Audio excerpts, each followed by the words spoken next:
Welcome to Chronological Fiction, where real-world events meet the power of storytelling. We're here to breathe new life into history's most interesting moments by turning them into unique narratives. Join our community by subscribing, and let's explore the stories that shaped our world. Chapter 1. Black Dust versus Blue Dust. Before 1986, my world was black. I was a coal miner in Tula. The black dust was honest. It coated your lungs, sure, but you could see it. You could wash it off with soap and vodka. It was a hard life, but it was a life we understood. Then the men in suits came. It was a Tuesday. We were just coming up from shift 4, blinking in the daylight, faces smeared with soot. The mine director was standing there, looking nervous, next to 3 men in pristine grey suits. Apparatchiks, bureaucrats from Moscow. They didn't look at us like men. They looked at us like inventory. "We need volunteers," the tallest one said. He didn't offer money, he didn't offer medals, he just said, "For the motherland." They told us there was an accident at a power station in the south. They needed men who knew how to dig quickly in tight spaces. They didn't say the word radiation. They didn't say melted core. "How long?" I asked. 2 weeks, the suit said, "maybe less." I looked at my hands, stained with honest coal. I looked at my crew, Ivan the Giant, young Pavel, quiet Sasha. "We go," I said. I didn't know then that I was signing our death warrants. I didn't know that the dust in Tula was black, but the dust in Chernobyl was invisible, and it never washed off. Chapter 2. The metallic taste. We were packed into buses like cattle. The drive to Ukraine was silent. As we got closer to Kiev, the traffic changed. It wasn't cars coming in, it was an endless stream of buses, trucks, and private cars going out. People looked terrified. Children were crying. Furniture was strapped to roofs. It looked like scenes from the Great War, like the Germans were invading again, but there were no tanks, just a beautiful sunny May day. Then, about 30 kilometers from the zone, I tasted it. It wasn't a smell, it was a taste on the back of my tongue, sour, metallic, like I had been sucking on a 9-volt battery or chewing on aluminum foil. "Do you taste that?" Pavel asked, rubbing his mouth. "Iron," Ivan grunted. "No," I said, feeling a cold dread settle in my stomach. "That's the atom." We passed a sign, Pripyat, 1970. A model city, a city of the future. Now it was a ghost town. Laundry still hung on balconies, fluttering in the breeze. A Ferris wheel stood yellow and rusting in the center of a park, but there were no people, not a single soul, just a stray dog trotting down the empty boulevard, looking confused. The silence was louder than any explosion. Chapter 3. The Red Forest. The bus stopped at a checkpoint. Soldiers in heavy rubber suits and gas masks, looking like green aliens, sprayed our wheels with foam. "Windows up!" a soldier screamed at us, muffled by his mask. "Are you crazy? Windows up!" We rolled up the windows, but the air was already inside. We drove past a pine forest, but the trees weren't green. They were ginger. A sickly, burnt orange-red color. They had died instantly from the radiation cloud, standing like millions of rusty needles pointing at the sky. "The Red Forest," someone whispered. Then we saw it. Reactor number 4. It didn't look like a building. It looked like a beast that had been ripped open. The roof was gone. Smoke, a thin, grey, malicious wisp, was still rising from the crater. The walls were black with soot, and everywhere there was debris, chunks of concrete, twisted metal, and blocks of something black and smooth. "Graphite," I muttered. I remembered my physics from school. Graphite is the moderator. If the graphite is on the ground, the core is open. We were driving straight into the mouth of hell. Chapter 4. The Bio-Robots. We were taken to a staging area. It was chaotic. Helicopters roared overhead, dropping sand and boron into the crater. Armored personnel carriers churned up the radioactive dust. I saw a group of soldiers running toward the reactor debris. They wore lead sheets strapped to their chests and backs like primitive armor. They looked like medieval knights. "What are they doing?" I asked an officer. "Clearing the roof," he said, lighting a cigarette with trembling hands. "The machines failed. The German robots, the Japanese robots, their circuits fried in the radiation, so we use bio-robots." "Bio-robots?" Men, he spat. 45 seconds. That's the shift. They run out, shovel a piece of graphite into the crater and run back. 45 seconds and their life expectancy is cut in half. I watched a young soldier stumble as he ran back. He fell onto the dusty ground. He scrambled up, screaming, brushing his uniform as if he were on fire. In a way, he was. He was burning from the inside out. I looked at my crew. We weren't going to the roof. We were going somewhere worse. We were going under it. Chapter 5, The Impossible Mission. We were brought to a briefing tent. A scientist, looking pale and exhausted, pointed to a diagram. Here is the core. He pointed to the red blob. It is melting. It is burning at 2,000 degrees. It is turning into lava. We call it corium. He moved his finger down. Below the reactor, there is a water reservoir. Bubbler pools. If the lava burns through the concrete floor and hits the water, he paused. The tent was silent. Steam explosion, he said softly. A nuclear steam explosion. It will vaporize the remaining 3 reactors. It will render Minsk, Kiev, maybe even Warsaw uninhabitable for centuries. Europe will be a wasteland. So what do we do? Ivan asked. You dig, the scientist said. You dig a tunnel under the reactor. You install a cooling system. Liquid nitrogen. You freeze the ground so the lava cannot pass. Protective gear, I asked. The scientist laughed, a dry, humorless sound. Down there, the temperature is 50 degrees Celsius. The radiation is 500 Röntgens per hour. If you wear lead suits, you will die of heat stroke in 10 minutes. You work in your shirts, or less. He looked us in the eye. You are not saving the plant, comrades. You are saving the world, but the world must never know how close we came. We walked to the tunnel entrance. It was a small hole in the earth, reinforced with wood. A Geiger counter next to the entrance was clicking furiously. Click, click, click, click, like a swarm of angry crickets. I took off my shirt. I picked up a shovel. Let's go, I said to my men. We stepped into the darkness. Above us was a volcano of nuclear fire. Below us was the unknown, and between them just flesh and bone. Chapter 6. The sauna, the heat inside the tunnel, was not the honest, dry heat of the Tula coal mines, nor was it the comforting warmth of a Russian banya. It was a heavy, wet, malevolent oppression that felt like being digested inside the stomach of a giant, feverish animal. As we dug deeper under the reactor block, the temperature climbed steadily past 40 degrees Celsius, then 50, turning the cramped, wooden reinforced corridor into a suffocating oven where the air itself seemed too thick to breathe. Our standard issue protective gear, those white cotton suits and flimsy masks that the scientists claimed would save us, became death traps within minutes, soaked through with sweat that had nowhere to evaporate in the humid, stagnant air. The fabric clung to our skin like a second, burning layer of flesh, chafing our armpits and groins until we were raw and bleeding. The salt of our sweat mixing with the radioactive dust to create a stinging paste that coated every inch of our bodies. It was Ivan who broke the protocol first, and in doing so, he stripped away the last lie of civilization we were holding onto. He stopped digging, his massive chest heaving like a broken bellows, and ripped the white tunic off his body, throwing it into the mud with a sound of disgust that echoed louder than the distant rumble of the machinery above. One by one, we followed his lead, casting aside the useless masks, the shirts, the trousers, until we were a brigade of naked men hacking at the earth with nothing but boots on our feet and grim determination in our hearts. We looked like demons from an old religious painting, our bodies caked in mud and grime, muscles straining under the dim yellow glow of the temporary string lights, sweat dripping from our noses and chins onto the radioactive soil we were trying to move. We were the bio-robots of the underworld, stripped of dignity and protection, fighting a nuclear dragon with shovels and pickaxes, relying on the fragility of human skin against an enemy that could burn through lead. Chapter 7. The Blue Flash. Cherenkov's Ghost. Darkness is supposed to be the absence of light, a comfort to the weary eye, but in the tunnel under Reactor 4, true darkness no longer existed. It had been replaced by a terrifying, intrusive phenomenon that violated the sanctity of our own minds.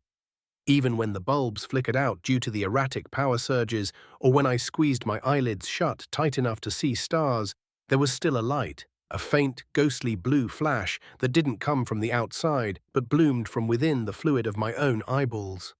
The scientists had a name for it later: Cherenkov radiation, caused by high-energy particles charging through the vitreous humor of the eye faster than light travels through water, creating a sonic boom of light inside the retina. But to us, it felt like the reactor was haunting us, a spectral strobe light that followed us into our brief, fitful moments of sleep, reminding us that there was no barrier thick enough to hide behind. This blue ghost was accompanied by a silence that was equally deceptive, for while the tunnel seemed quiet, my senses were screaming with a confusion that bordered on madness. The metallic taste in my mouth grew stronger, evolving from the flavor of a battery into something like blood and old copper pennies, a taste that tainted the water we drank and the bread we tried to swallow during our short breaks. It was as if our bodies were becoming batteries, charged with an energy that didn't belong in biology, vibrating at a frequency that made my teeth ache and my bone marrow itch. I would look at Sasha, crouching in the corner, and I could swear I saw a faint aura around him in the dark.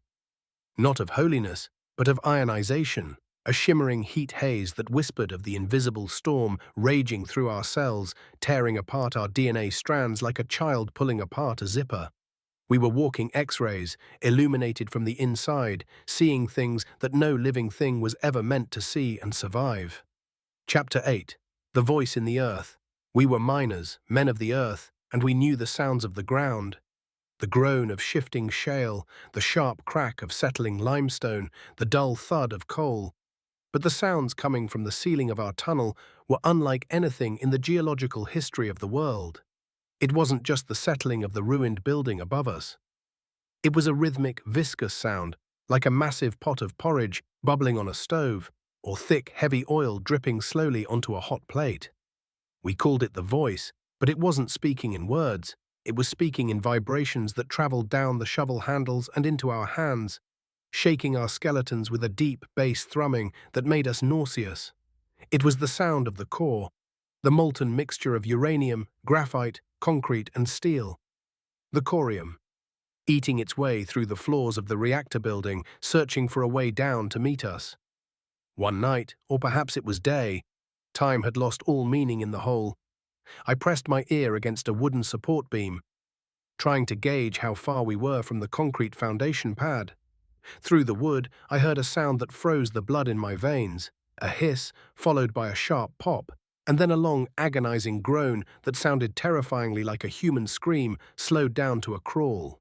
It was the sound of matter changing state, of solid concrete being liquefied by temperatures that rivaled the surface of the sun.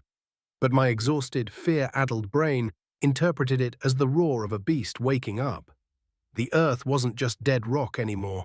It was a living, suffering entity infected by the poison we had created, and we were effectively performing surgery on a monster that was not only awake, but actively trying to kill the surgeons.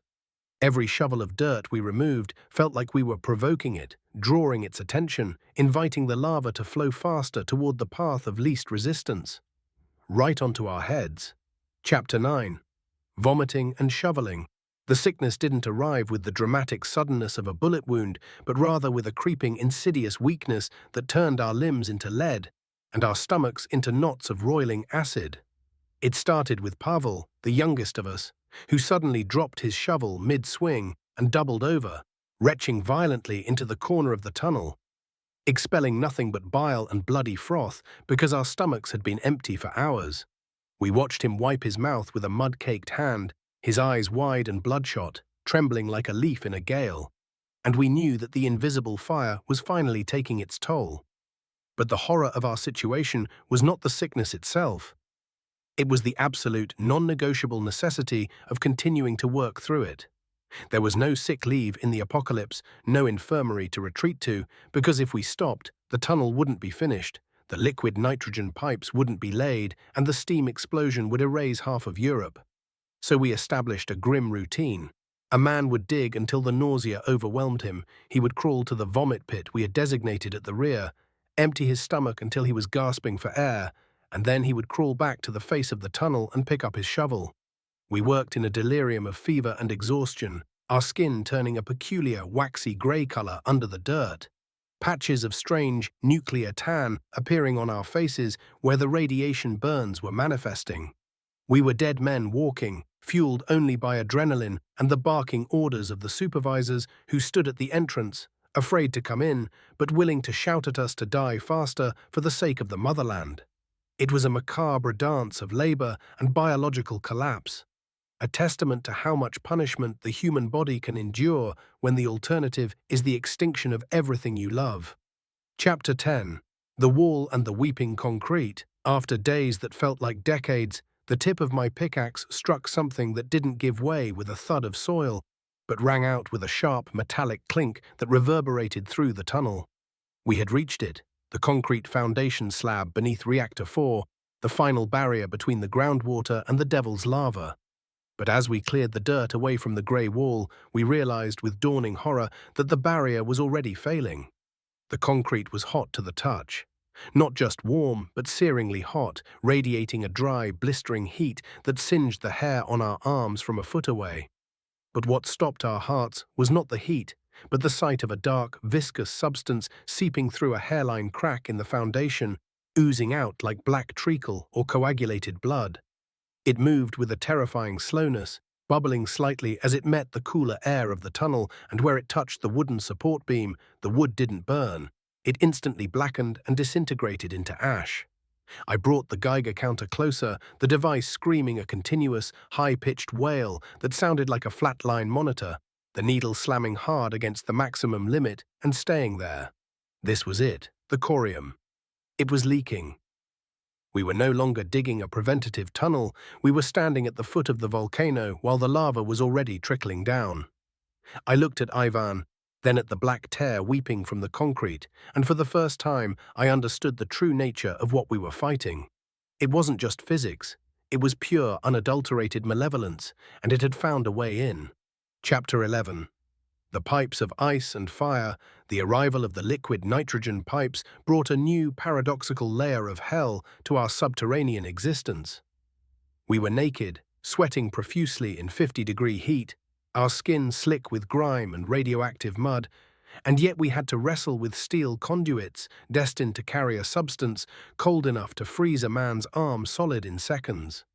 The contrast was physically confusing. The air burned our lungs with heat, but the metal pipes, even before the gas flowed, felt cold and alien against our feverish bodies. We had to maneuver these heavy, awkward cylinders through the narrow, cramping tunnel, fighting for every inch of space in a hole that felt like it was actively contracting around us. The installation required a precision that our trembling hands could barely provide. Welding in that toxic atmosphere was a nightmare of sparks and fumes, the blinding flashes of the arc welder illuminating the exhausted, skeletal faces of my crew like flashes of lightning in a graveyard. When the first test of the nitrogen flow began, the sound was terrifying, a high-pitched shriek of pressurized gas that sounded like a jet engine starting up inside a closet. The pipes instantly frosted over, coating themselves in a thick layer of white ice that stood out starkly against the black, muddy walls of the tunnel. If you brushed your bare shoulder against the pipe, it didn't just feel cold, it burned with the intensity of a branding iron, the skin instantly bonding to the frozen metal and tearing away when you pulled back in panic.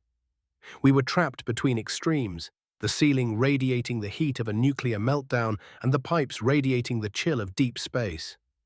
It felt as if we were no longer on Earth, but stranded on some hostile planet where the physics of life had been suspended, forcing us to navigate a narrow path between burning and freezing, while the invisible poison continued to silently rewrite our genetic code. Chapter 12. The Accident. Sasha's Scream. Fatigue is a drunk driver. Eventually it crashes. We had been working for what felt like endless shifts, sleeping in snatch of 20 minutes while leaning against dirt walls, our minds drifting into hallucinations. It happened during the installation of a heavy support bracket. Sasha, usually the most careful among us, the quiet giant who moved with deliberate grace, slipped on the slick, radioactive sludge that coated the tunnel floor. It wasn't a dramatic fall, just a sudden loss of traction, but his leg twisted at a grotesque angle beneath him, and the heavy steel bracket he was holding came down with bone-shattering force onto his shin. The sound of the snap was sickeningly loud in the confined space, a dry crack like a gunshot that silenced the hum of the ventilation fans for a heartbeat. Then came the scream. It was raw, primal, a sound of pure agony that tore through the heavy air. We rushed to him, but in that cramped tunnel, helping him was a logistical nightmare. We couldn't just lift him. There was no room to stand upright. We had to drag him, sliding his broken body through the radioactive muck while he bit through his lip to stop screaming.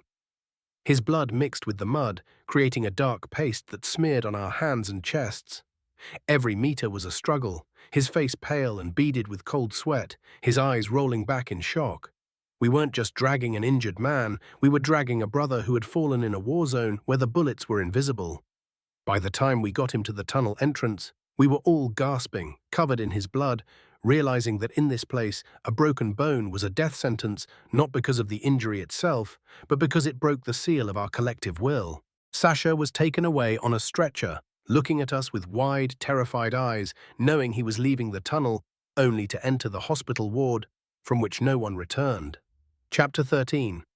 The Visitor in White. 2 days after Sasha was taken, a delegation arrived at the tunnel entrance. Among the grim-faced military officers was a scientist, a man in a pristine white hazmat suit that looked like a spacesuit compared to our filthy makeshift rags.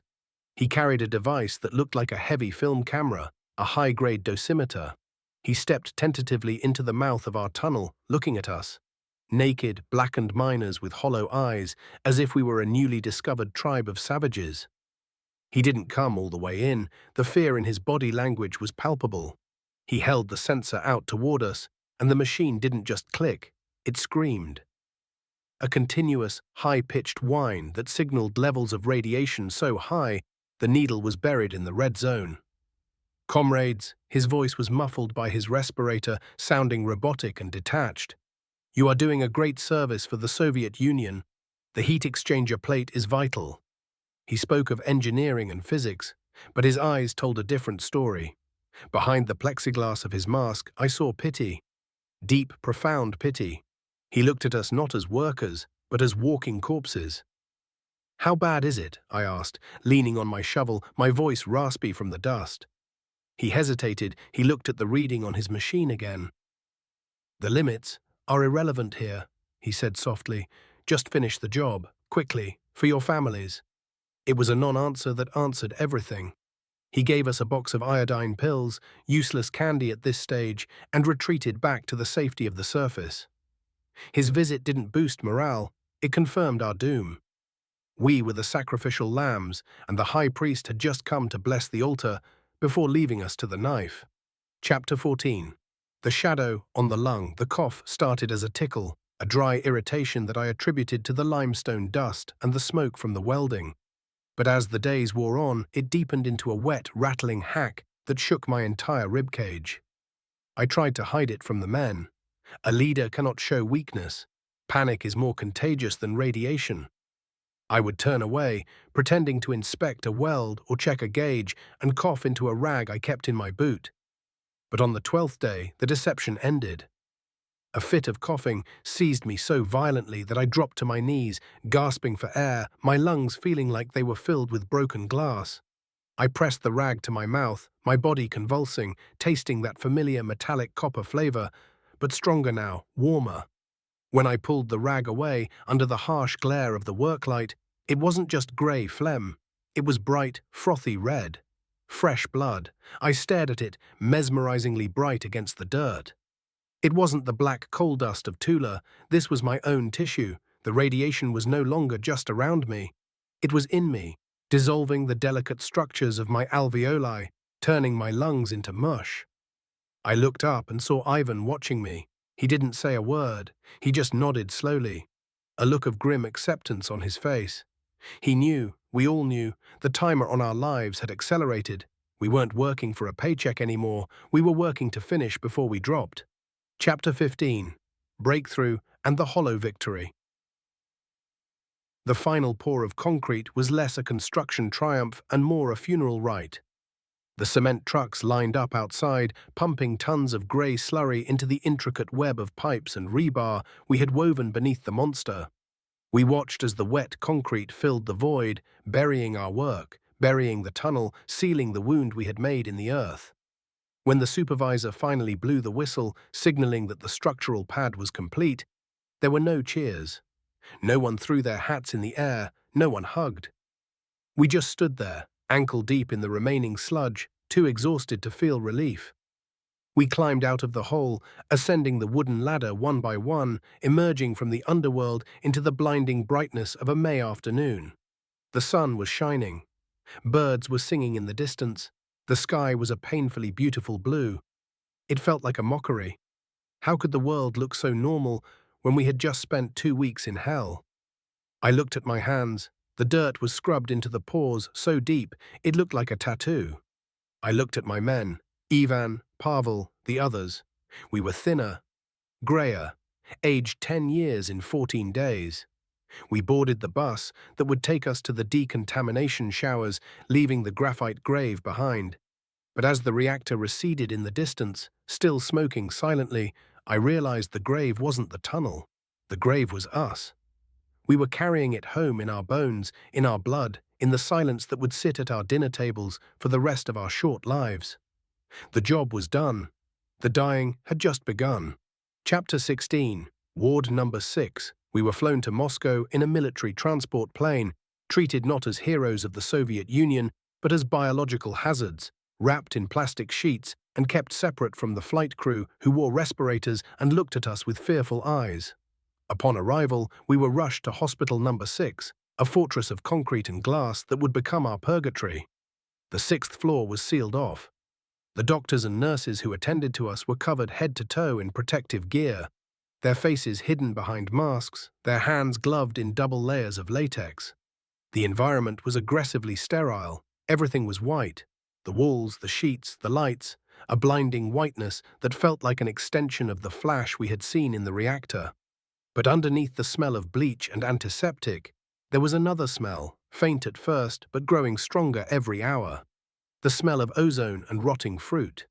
It was the smell of our own bodies beginning to break down at a cellular level, a scent that no amount of scrubbing could remove because it was emanating from our pores.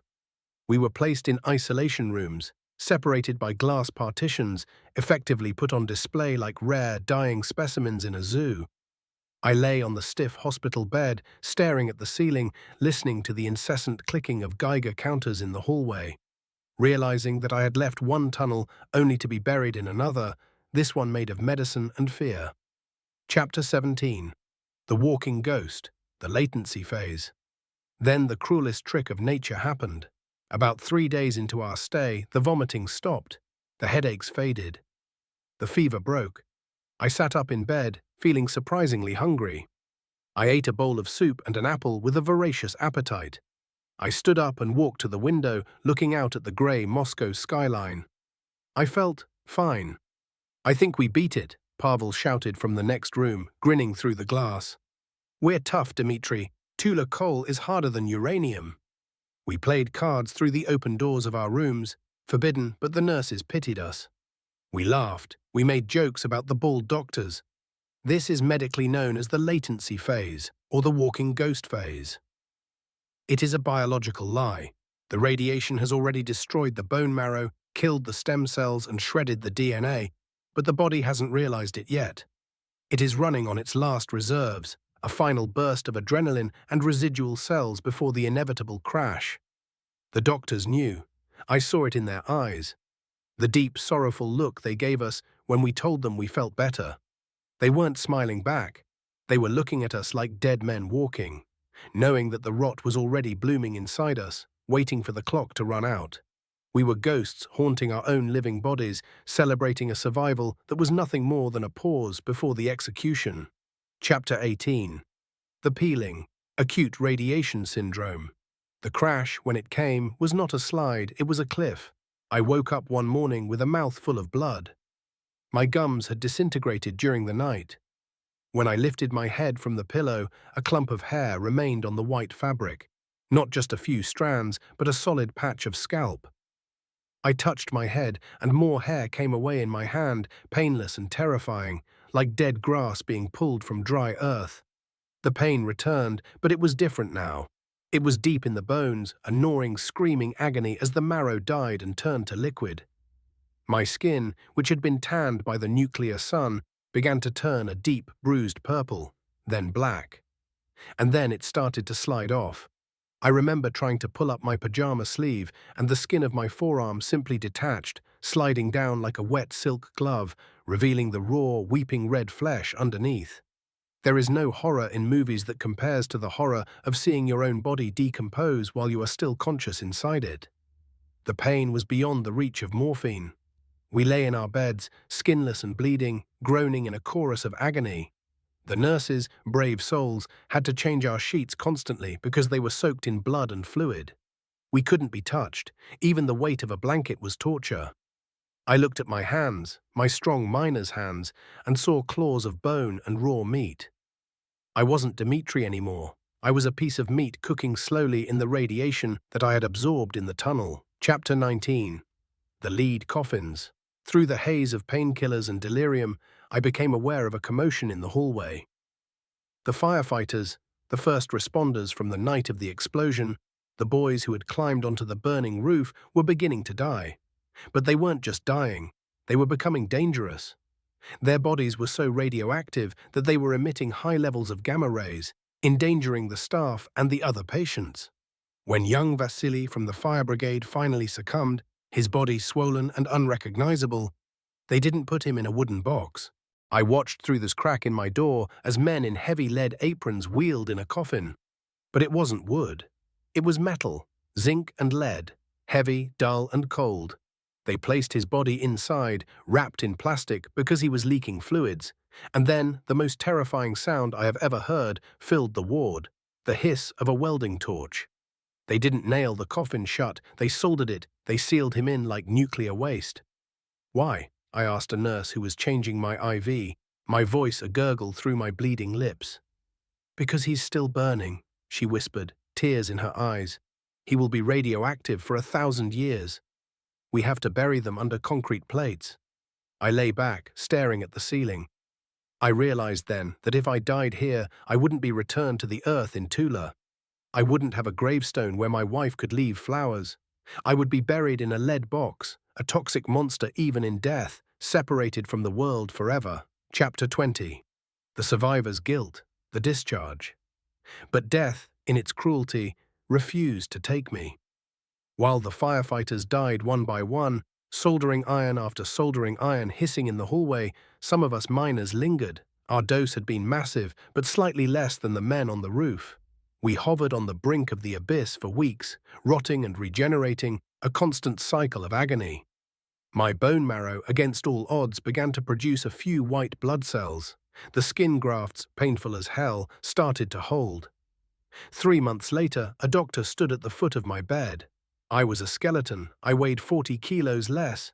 My hair was gone, my teeth were loose, and my skin was a patchwork of scars and discoloration. "You are stable, Dmitri," he said, sounding surprised. "You are being discharged." Discharged. The word sounded absurd. "Am I cured?" I asked. "No," he said bluntly. "You will never be cured. You have a high risk of leukemia, thyroid cancer, and heart failure, but you are not dying today. Go home." Go home. I took the train back to Tula alone. I wore a hat to hide my bald head and long sleeves to hide my scars. I sat in the corner of the carriage, away from other people. When a child looked at me, I turned away. I felt like a leper. When I arrived at my front door, my wife opened it. She screamed, not in horror but in relief, and rushed to hug me. I flinched. I pushed her away. "Don't," I whispered, backing against the wall. "Don't touch me." "Dmitri, it's me," she cried. "I am poison," I said, tears burning my scarred cheeks.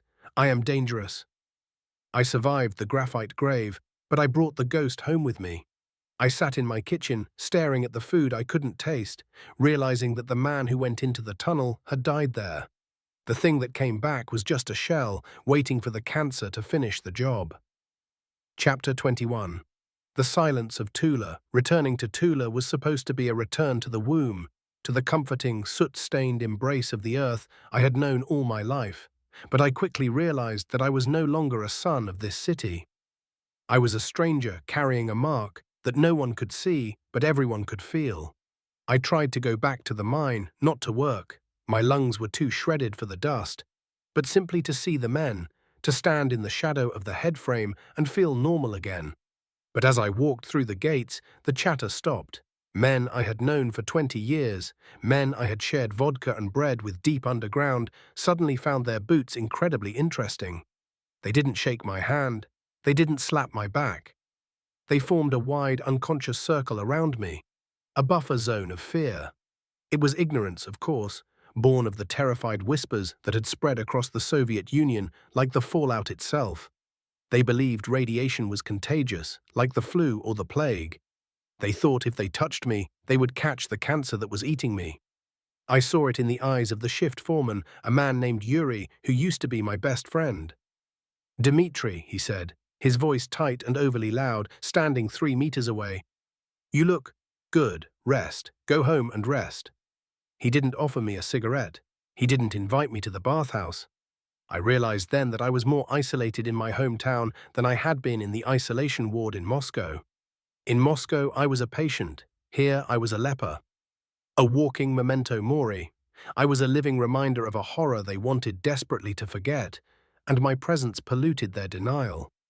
I walked home alone, the streets of Tula feeling wider and colder than ever before, realizing that the reactor hadn't just melted the core, it had melted the bonds of my humanity. Chapter 22. The Concrete Dream.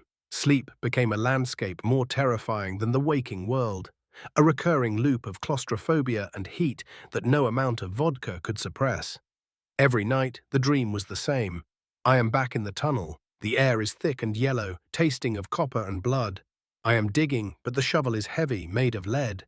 I look at the ceiling, and the wooden beams are groaning, bending under an impossible weight. Then the wood snaps, but it's not dirt that pours down, it is the corium. The black lava-like sludge oozes onto my shoulders, burning through my skin, melting my flesh until I am nothing but a skeleton screaming in the dark. But the worst part is not the pain. It's the sound. The voice of the earth is laughing at me. I wake up thrashing, soaking wet with cold sweat, my heart hammering against ribs that feel too fragile to contain it. My wife, Elena, is there, hovering over me with a towel, her face etched with a mixture of love and terror.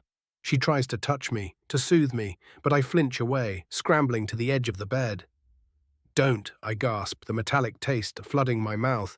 I'm burning. Get away." I can see the hurt in her eyes, a deep, wounding rejection, but I cannot explain to her that in those moments between sleep and wakefulness, I am still radioactive. I feel toxic. I feel that if she touches me, her beautiful skin will turn black and peel away like mine did. The tunnel didn't stay in Chernobyl. I brought it home inside my skull. It is laid out in the architecture of my synapses, a permanent monument to fear that reconstructs itself every time I close my eyes. Chapter 23. The Letter from Legasov. April 1988. Brought the news that shook whatever fragile foundation I had left. Valery Legasov, the scientist who had briefed us, the man who had looked us in the eye and told us we were saving the world, had committed suicide, hanged himself in his apartment in Moscow. The official news reports called it stress or illness, but we knew survivors possess a specific frequency of intuition. We know when a burden becomes too heavy to carry. 2 weeks later, a package arrived at my door. No return address. Inside was a cassette tape and a short handwritten note. It wasn't just for me. Copies had been sent to the foremen of the miners, the divers, the firefighters, the few who were still alive.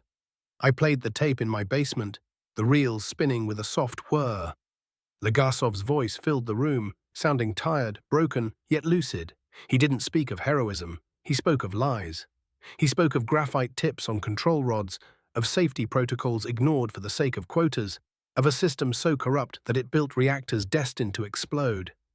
"Dmitri," he said, and hearing my name on the tape made my blood run cold. "You dug the tunnel to stop the lava. You did your duty. But I must tell you, the lava never reached the water. The foundation held on its own. The nitrogen system you installed, it was never turned on. It was deemed unnecessary. You died for a probability, not a certainty. I am sorry. I sat there in the dark, the tape hissing static long after his voice had stopped. I didn't feel sadness for his death. I felt a white-hot rage. We hadn't saved the world. We had been an insurance policy, a redundancy. We had stripped our skins, boiled our blood, and buried our friends for a precaution that was never used. The betrayal felt worse than the radiation. The radiation just killed the body. The lie killed the meaning of the sacrifice. Chapter 24, The Great Betrayal. The revelation that the liquid nitrogen system, the complex, freezing web of pipes we had slaved over in 50-degree heat, had been abandoned and filled with concrete without ever being activated, broke something fundamental in the remaining survivors. We met in secret, in the back room of a smoky tea room in Kiev. A gathering of ghosts. Ivan was there, missing most of his teeth, his skin patchy and grey. Pavel was in a wheelchair, his bones too brittle to support his weight. When I told them what was on the tape, silence descended, a heavy, suffocating blanket of despair. "So it was for nothing?" Pavel whispered, his voice trembling. "Sasha died for nothing? My legs. For nothing?" "Not nothing," I said, trying to find a lie that would comfort him, but I couldn't. The truth was a jagged pill. We did what they asked. We showed them that men were stronger than the atom. That has to mean something. But Ivan slammed his fist on the table, rattling the tea glasses. "It means they panicked," he roared, then fell into a fit of coughing that sprayed blood into his handkerchief. "They threw us into the hole like sandbags. They didn't know if they needed the tunnel, so they spent our lives just in case. We were cheaper than robots, Dmitri. That is the truth. We were disposable biological assets." He was right. We weren't heroes to the state. We were currency. We had been spent to buy the Politburo a sense of security. The graphite grave wasn't just under the reactor, it was the entire system that treated human life as a raw material, abundant and easily replaced. The bitterness of that realization was a poison that no chemotherapy could flush out. Chapter 25. The Gathering of Ghosts. 5 years passed, then 10. The survivors dwindled. The reunions became smaller, quieter affairs, held not in tea rooms but in cemeteries. We gathered at the Mitino Cemetery in Moscow, where the first responders, the firefighters, lay under their heavy granite slabs and hidden lead shields. We, the miners, didn't have a dedicated monument yet. Our war was underground, unseen, and largely unacknowledged. We stood there, a group of premature old men, shivering in the autumn wind, even though the sun was shining. I looked at the faces around me. Men who had once been capable of digging through solid rock for 12 hours straight were now leaning on canes, gasping for breath after walking 10 meters. I poured vodka onto the grave of an unknown firefighter, a toast to the dead from The Walking Dead. "To the bio-robots," I murmured. Pavel, now completely blind from cataracts caused by the radiation, turned his head toward my voice. "Dmitri," he asked softly, "do you think they remember us? The people? The world?" I looked at the bustling city of Moscow in the distance, the cars speeding by, the teenagers laughing on the street, oblivious to the fact that the air they breathed was clean only because we had shoveled the poison into the earth. "They remember the explosion, Pavel," I said, placing a hand on his frail shoulder. "They remember the mushroom cloud, but they don't remember the shovel, and maybe that is better. If they knew what it really took to close the gates of hell, they would never sleep again." We drank our vodka in silence, the burning liquid feeling like a faint echo of the fire we had swallowed in 1986. We were the secret keepers, the men who had seen the devil's face and lived just long enough to know that he never really left. Chapter 26. The Orphans of the Atom, 1991. The collapse of the Soviet Union didn't feel like a liberation to us. It felt like the ground was being pulled out from under our feet for the second time. We had sacrificed our health for a superpower, for the red flag, for the collective dream of socialism. But in the winter of 1991, that dream dissolved into chaos, taking our pensions and our medical benefits with it. Suddenly, we were no longer heroes of the Soviet Union. We were citizens of a new, struggling Russia or Ukraine, countries that were too broke to care about dying men with expensive prescriptions. The special clinics that had monitored our blood counts were closed or privatized. The iodine pills, the chemotherapy drugs, the pain management injections, everything became scarce. I stood in line for bread in Tula, clutching a medal that was now just a piece of cheap metal, realizing that the radioactive isotopes in my bones had a longer half-life than the empire I had sworn to protect. We were orphans of the atom, left behind by history, inconvenient reminders of a technological failure that the new governments wanted desperately to bury under the carpet of capitalism. Chapter 27. The Diagnosis. The Return of the Black Dog. It was inevitable, of course. We all knew it was coming. Like a train, we could hear rumbling on the tracks miles away. For years, I had lived in the walking ghost phase, a prolonged period of manageable sickness, fatigue, aches, the occasional metallic taste. But in the autumn of 1995, the black dog finally broke down the door. It started with a pain in my lower back, a sharp, grinding agony that felt like someone was driving a rusty nail into my spine. Then came the nosebleeds, profuse, unstoppable torrents that filled the bathroom sink with bright crimson fluid that wouldn't clot. I went to the doctor, a young man who hadn't even been born when I was digging the tunnel. He held up my x-rays against the light box, his face pale. The images didn't look like bones, they looked like moth-eaten fabric. My skeleton was riddled with holes, a Swiss cheese of malignancy where the radiation had settled and quietly eaten away the calcium for a decade. Multiple myeloma, he whispered, as if saying the name too loud would summon it. And secondary aggressive lymphoma. He looked at me with that same pity I had seen in Legasov's eyes years ago. Dmitri, there is nothing we can do but manage the pain. The tunnel, it's still inside you. I walked out of the hospital into the grey rain, feeling a strange sense of relief. The waiting was over. The enemy had finally revealed itself. And this time, I didn't need a shovel. I needed morphine. Chapter 28. The Tourists. A new kind of horror. As my body withered, my obsession with the zone grew. I spent my days sitting in my armchair, wrapped in blankets, watching television reports about the exclusion zone. And what I saw filled me with a cold, burning rage. The zone had opened up, not to scientists, but to tourists. I saw buses, shiny, air-conditioned buses, driving down the same roads where we had driven in silence and terror. I saw teenagers in stalker, video game t-shirts, taking selfies in front of the Ferris wheel in Pripyat, holding Geiger counters like toys, laughing when the machines clicked. They called it dark tourism. They paid dollars to gawk at our nightmare. They walked through the ruins of the apartments where families had been evacuated at gunpoint, kicking through the scattered dolls and gas masks for a thrill. To them, Chernobyl was a theme park, a spooky movie set. They didn't smell the iodine, they didn't taste the metal, they didn't know that under the concrete sarcophagus the beast was still breathing. I wanted to scream at the screen. I wanted to grab them by their collars and drag them down into the mud, to show them the tunnel, to make them feel the heat that melted skin. Their ignorance was a greater insult than the radiation. We had crawled through hell so they could treat it like a petting zoo. Chapter 29.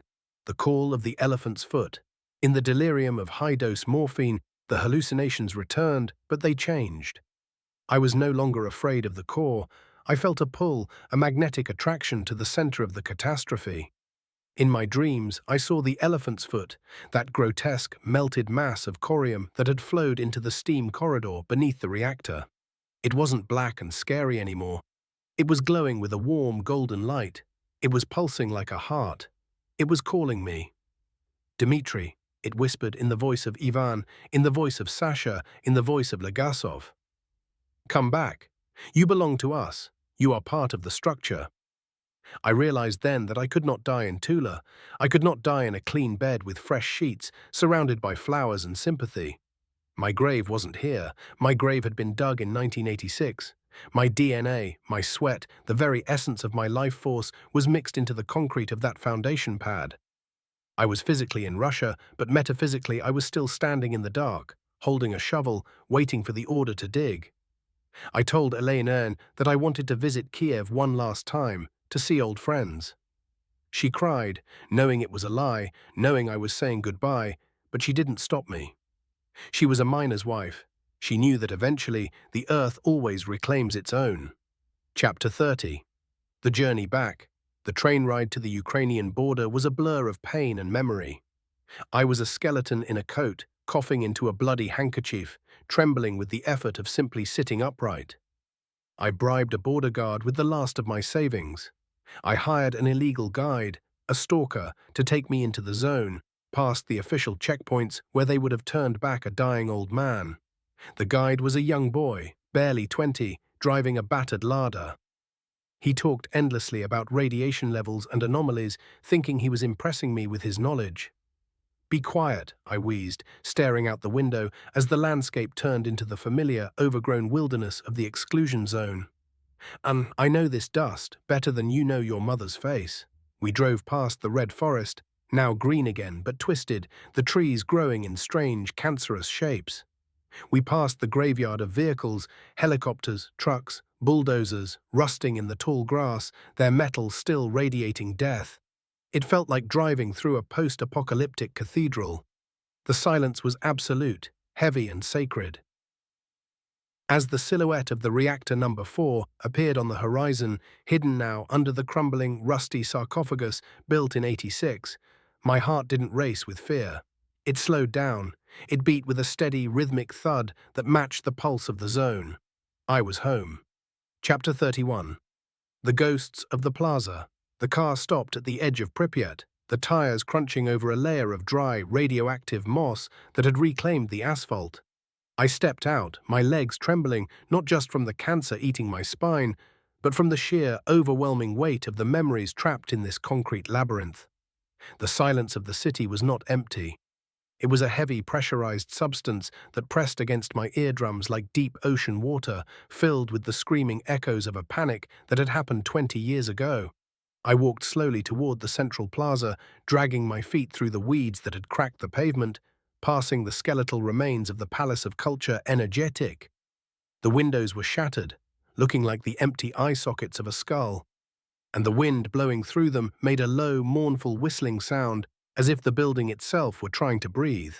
I stood before the iconic yellow Ferris wheel, its rusting metal groaning softly in the breeze. It was frozen in time, a circle of joy that had never turned, a monument to a future that was murdered before it could be born. I looked at the bumper cars, covered in a thick layer of grey dust, and for a moment the hallucination overtook me. I saw children, ghostly, shimmering outlines of children running between the rides, their laughter mixing with the clicking of my guide's Geiger counter. I saw the ice cream vendor. I saw the young mothers pushing strollers. And then I blinked, and they were gone, replaced by the encroaching forest and the stark, brutal reality of decay. I wasn't just walking through a ruin. I was walking through the corpse of the Soviet dream, and I realized that I was the only living thing here that remembered it as it was. The moss on the ground was soaking up the isotopes, the trees were twisting into strange shapes, and I, the intruder, was simply another piece of debris waiting to be decomposed by the zone. Chapter 32. The Crumbling Sarcophagus. We drove closer to the beast, to the epicenter of the catastrophe. The road was lined with warning signs that had long since faded to a pale, ghostly white, but the threat they announced was more potent than ever. When the sarcophagus finally loomed into view, it was a terrifying sight, a patchwork monster of steel and concrete, hastily thrown together in 1986 to cover the open wound of the reactor. It was rusting, bleeding streaks of orange oxidation down its grey flanks, looking less like a feat of engineering and more like a bandage on a gangrenous limb that was rotting from the inside out. Gaps were visible in the roof where the metal had corroded, and I knew that through those gaps the radioactive dust was still escaping, breathing its poison into the wind every single day. My young guide, the stalker, stopped the car a kilometer away. His face was pale, sweat beading on his forehead despite the chill in the air. "I can't go closer, old man," he whispered, his eyes fixed on the dosimeter that was now buzzing like an angry hornet's nest. "The levels, they are spiking. If we go closer, we fry." I reached into my pocket and handed him a roll of rubles, all the money I had left in the world. "Go," I rasped, the fluid in my lungs rattling with every breath. "Leave me here." "You will die," he said, staring at me. "I died 10 years ago," I replied, opening the door. "I am just going to the funeral." I watched his car reverse and speed away, kicking up a cloud of dust. I was alone, just me and the reactor. I turned to face it, feeling the invisible waves of gamma radiation washing over me, warming my skin with that familiar, deadly prickle. I began to walk toward the ruin, one slow, agonizing step at a time, drawn to it like a moth to a flame, my body recognizing its master. Chapter 33, The Reunion of Spirits. As I crossed the perimeter fence, slipping through a hole cut by looters, the pain in my bones began to fade, replaced by a strange narcotic euphoria. The oxygen to my brain was failing, or perhaps the radiation was finally scrambling my synapses, but the grey world began to fill with color. The rusty steel of the sarcophagus turned into shimmering gold. The dead grass turned a vibrant, impossible green. And then I saw them. Standing near the base of the reactor, leaning against a pile of concrete debris, were men. They weren't the old, broken men I had met in the cemeteries. They were young, they were strong, they were shirtless, their skin glistening with sweat and coal dust, their muscles taut and powerful. "Ivan," I whispered, falling to my knees. The giant miner looked up. He grinned, his teeth white and perfect, holding a cigarette that burned with a blue flame.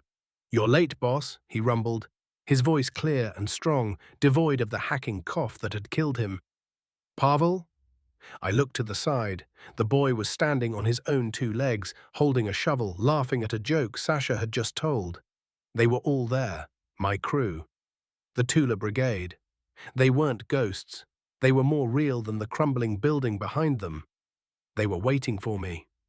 "The tunnel isn't finished, Dmitri," Sasha said, offering me a hand. "We need one more man to pour the concrete." I reached out, my hand trembling, my skin scarred and spotted with age, trying to touch his strong young hand. I knew it was a hallucination, the final firing of a dying brain, but it didn't matter. It was beautiful. It was the forgiveness I had been seeking for a decade. I wasn't dying alone in a hospital bed. I was going back on shift. Chapter 34, The Graphite Grave, The Descent. I collapsed near the spot where the entrance to our tunnel had been, now buried under tons of gravel and concrete. I couldn't go any further. My heart was fluttering like a trapped bird, beating its final erratic rhythm. I lay on my back, looking up at the grey sky that swirled above the chimney of the reactor.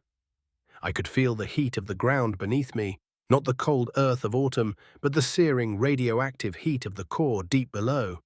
It felt like a fever, but it was comforting. It was an embrace. I pressed my ear to the ground, and I heard it again. The voice. But it wasn't roaring anymore. It was humming. A low, steady vibration of atoms splitting and colliding, a song of physics that was older than humanity and would outlast the stars. I closed my eyes. I could feel the concrete foundation pad we had built deep underground. I could visualize the rebar we had tied, the pipes we had welded, the sweat we had poured into the mix. That concrete was my body now. My bones were the rebar. My blood was the liquid nitrogen. I wasn't just a man dying on the dirt. I was becoming part of the containment. I took a breath, and it tasted of metal, copper, blood, and ozone. The taste of 1986. It held, I whispered to the sky. The foundation held.